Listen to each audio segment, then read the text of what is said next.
we would probably rather be somewhere else. But here we are. And we are here because life takes strange turns from time to time. And when it does,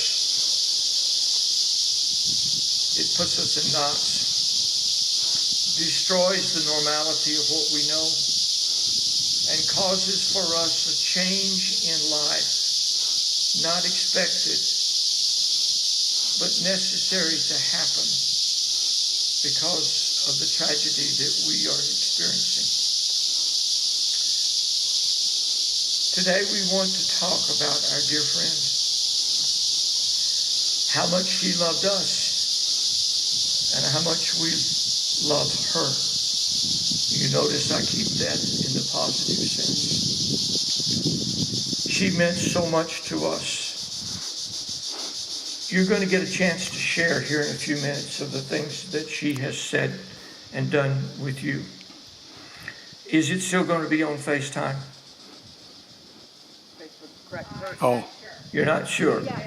Oh, Facebook? Yes. Facebook is going to be on Facebook. So understand, this is going to go out across the world, okay?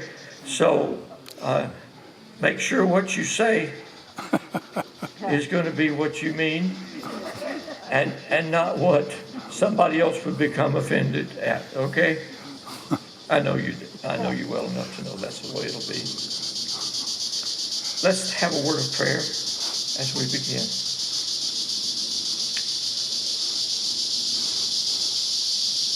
Your love surrounds us, Father, as it always does. Right now, we notice it more than usual because we're paying attention. Thank you for being here. Thank you for putting your arms around us in our grief and sorrow and in the days to come.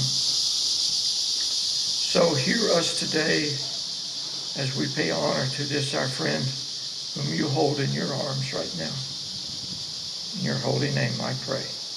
Amen.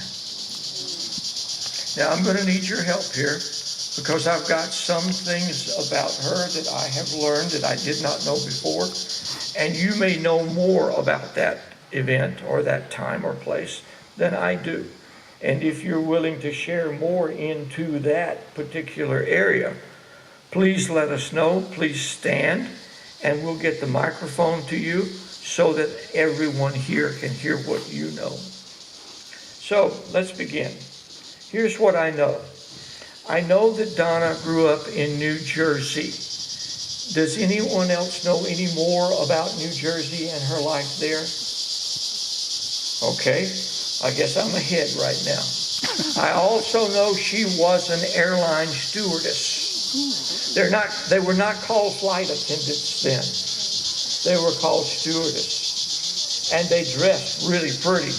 And I think most people that got on airplanes then dressed pretty well. But times have changed. After a divorce, Donna came to Arizona and taught school in Wickenburg. Anyone else familiar with that part of her life? You are. Can you tell us more about that? Here comes the microphone.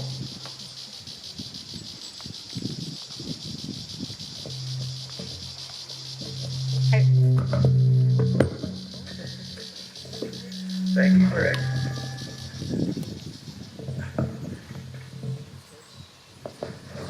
Okay.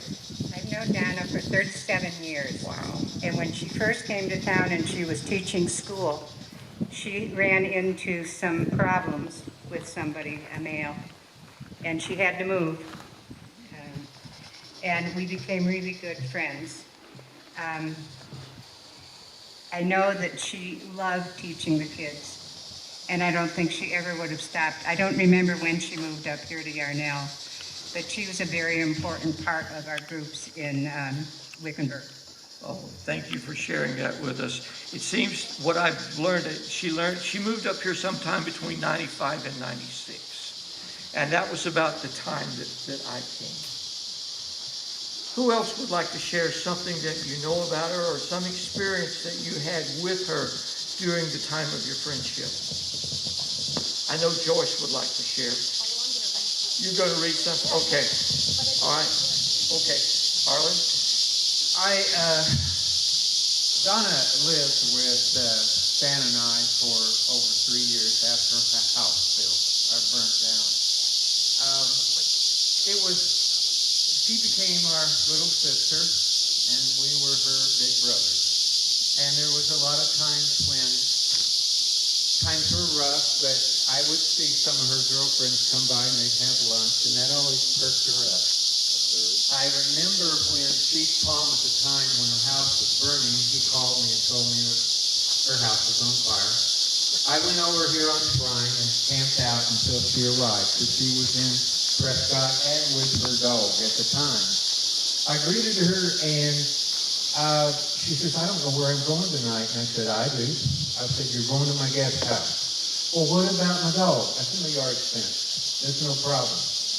And she stayed there a couple of days, and of course things were ups and downs with her, and we didn't know where it would go.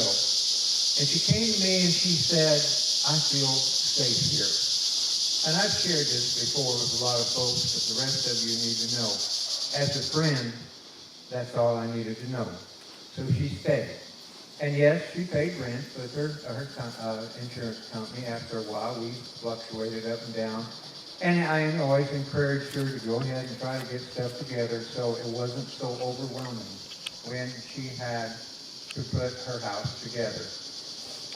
We missed her, always will, and most of all, the one thing that all of us need to know about Donna is there's a bunch of critters waiting at the Rainbow Bridge. Dan. I know. Hi, I'm Stan.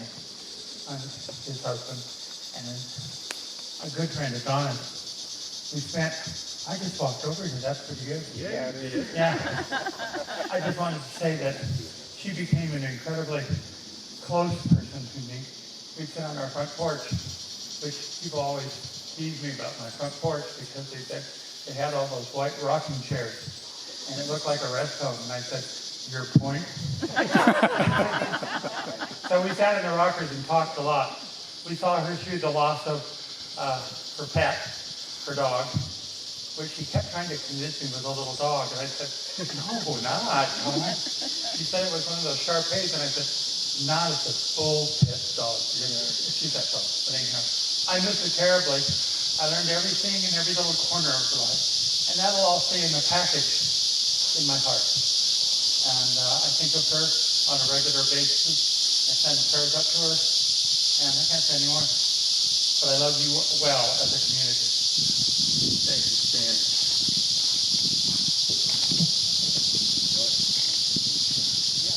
Sure, okay, be fine.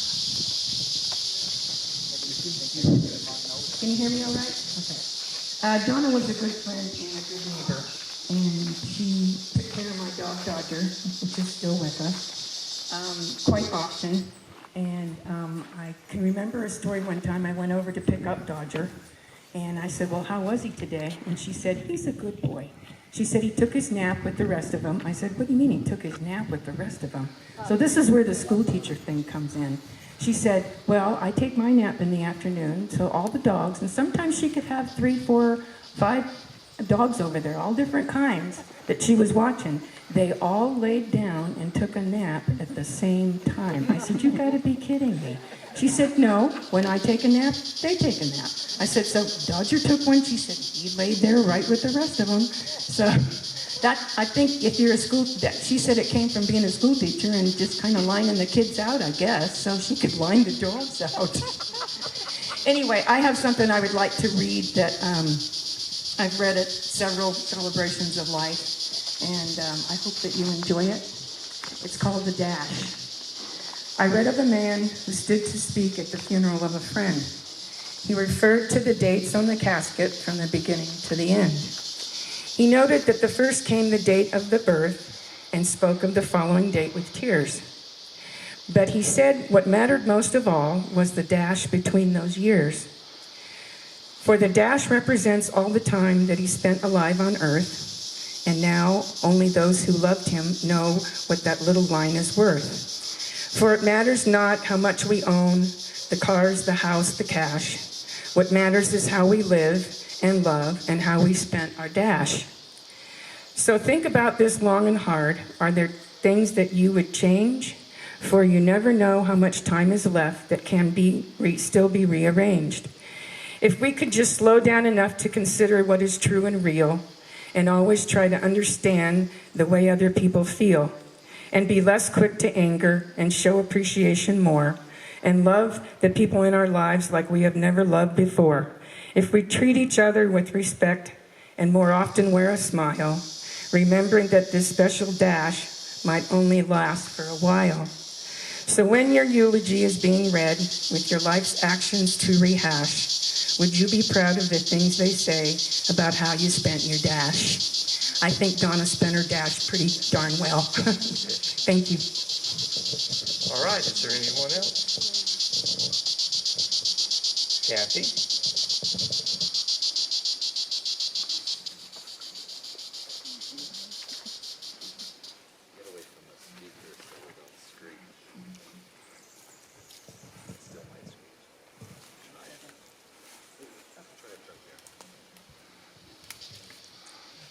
Hi, everybody. I'm Kathy. I only knew Donna for maybe 8 years, which isn't a long time, but I felt like I got to know her pretty well. We talked about matters of the heart, and she shared a lot about her life with me. And she knew I was a person of faith. And if you didn't have to know Donna well to know that she just had a problem with injustice. She just, it just made her mad, and she didn't get it. And she would say to me, there's a God. She watched a lot of news too, did I mention that? So she'd watch something on the news that would upset her, and then she'd say to me, if there's a God, why does this happen? And she'd fix me with her eyes, and she would listen like she thought I knew the answer, which of course I didn't. All I could share with her is my own story, how God had showed up in my life, how God had used all of the painful and difficult circumstances for good, and how I'd seen that in the people who are closest to me. And I said, the problem with the news is I don't think you get close enough to see that. And so we'd have this conversation a lot in very different, different circumstances, different ways. But I just noticed in her a difference, a change in the last year or two. Something about losing her house, I think, maybe. I know a lot of you know something about that, how that changes you. I know that she enjoyed her last time on earth. She told one of our last conversations she had with me, she said, I feel so blessed, and I believe all that God has given me. And so I really believe that she reconciled with God. She was not a religious person, but she had that relationship, and I think it was she had done that work by the end. And she would sit out on her back porch, and she would do her readings, and she would watch the birds. She spent a lot of time at the end replanting her yard, which made her happy. She bought a pear tree. And, I really believe that if you buy a fruit tree, you believe in the future. It doesn't yield fruit for some years, but she tore it up and gave it away, and she got a bigger one because she told me, I don't think I have that much time left. So I know that she knew, and I would say, and she would say, well, I'm closer to the end than you are. And I said to her, well, you don't know that. I said, anything can happen at any time. But of course she was right. But neither one of us, well, I think maybe she did know, I don't know. I do know that after her brother passed, she kind of felt alone, even though she was surrounded by community and she knew she had friends. She was very aware of being the last person in her family. And she was not in robust health. And I think that, she thought about that. So I believe that in my heart, I believe that Donna is at peace, and I get comfort from that. And I also think that Donna would get comfort from the fact that things are happening that the community has not been able to get to have happen. I think that would have satisfied her sense of justice. And so I just will really miss her. Thank you.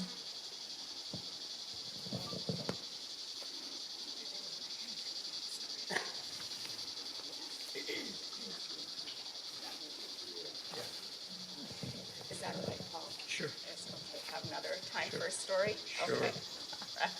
Hi, I'm Rose, and I knew Donna for over 30 years. I knew her first professionally because I worked here at the local bank.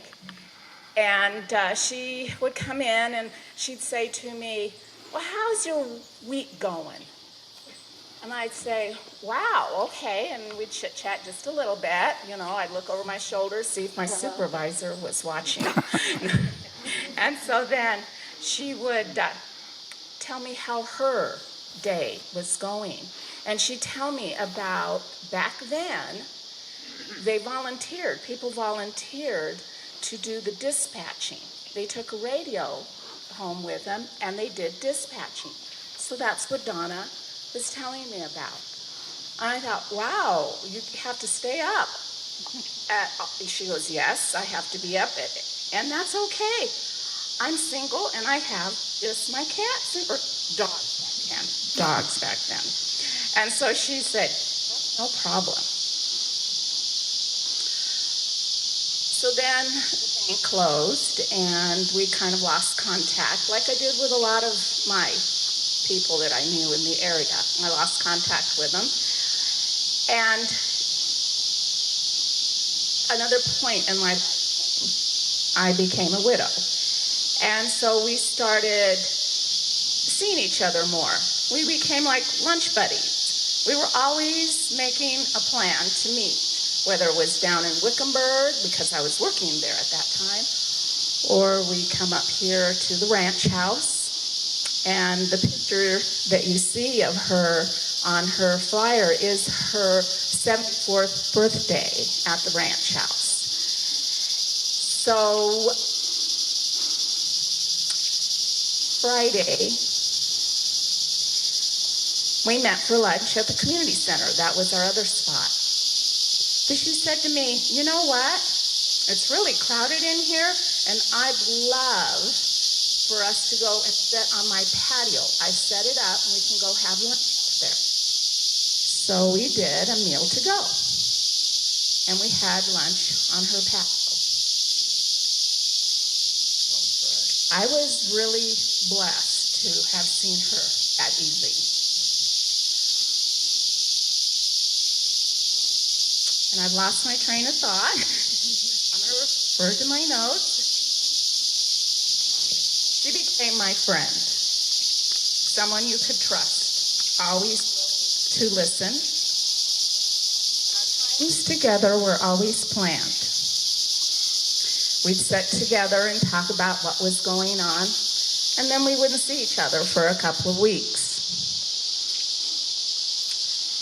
That Friday, she said, you know what? We're always rushed, because I always had lunch on my lunch break. So she said, let's meet some evening, like we did in Baghdad, because I work at Baghdad once in a while, and I was in Baghdad for the next couple of weeks, and she said, I'm going to drive down there to Baghdad, and we'll have dinner at Baghdad. I said, that would be lovely, Donna. So here we are. We're gathered together, all of us, to partake afterwards in lunch, to be here on this patio of life. Donna will always be in my heart forever. Thank you, Rose. I know that wasn't easy for you to do.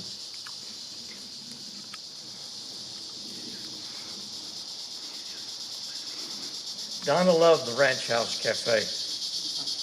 She She liked breakfast, and she especially liked, I believe, chicken enchiladas.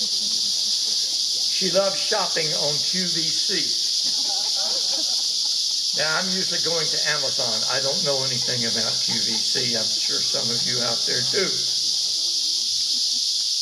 I also learned that she loved classical music. And you'll hear something toward the end of our time together that I think she would have really appreciated. She loved sitting alone in the sanctuary at the Presbyterian Church, especially after the Yarnell Hill fire took her home. And I think that's when the transition really began from why would God let this happen to thank you, Lord, for all of my blessings. She especially loved the Lord's Prayer.